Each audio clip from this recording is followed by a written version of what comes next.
విజయ్ని నడిపించింది ఎవరు? అసలు కేవలం 16 రోజులు మాత్రమే అతను తిరిగింది. బట్ ఎలా గెలిచేశాడు? ఇది ఇప్పుడు పెద్ద ఎత్తున. దీంట్లో కొంతమంది ఏమో అమిత్ షా ప్లాన్ బిలో భాగంగా విజయ్ని ముందు పెట్టి ముందు ద్రవిడ పార్టీలను దెబ్బతీసేస్తే ఆ తర్వాత జాగ్రత్తగా మనం ఎంటర్ అవ్వచ్చు అన్నటువంటి చేసుకొచ్చారు అన్నటువంటి ఒక ఆస్పెక్ట్ ప్రచారం.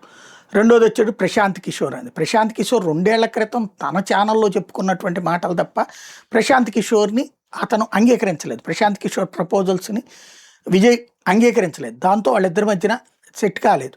వేరే వ్యక్తితో నడిపించుకున్నాడు విజయ్. ఓవరాల్గా చూస్తే ఆర్గనైజ్డ్గా అయితే పార్టీ ఏం లేదు. ఏదైతే డిఎంకే సర్కార్ మీద ఉన్న వ్యతిరేకత ఏఐఏడిఎంకే వైపు కాకుండా విజయ్ వైపుకి రావడమే ఇప్పుడు విజయానికి కారణమైంది. ఇందులో ఎవరో ఏదో వ్యూహాలు పన్ని గ్రౌండ్ లెవెల్ నుంచి చేసుకొచ్చింది ఏం లేదు. ప్రజా వ్యతిరేకతకి పర్యవసానం. అలా కాకుండా విజయ్కి అనుకూలమైనటువంటి వేవ్ వస్తే అది వేరు. 2019లో 18లో కేసీఆర్కి వచ్చినట్టు 2019లో జగన్మోహన్ రెడ్డికి వచ్చినట్టు వస్తే అది పాజిటివ్ వేవ్ అనేది.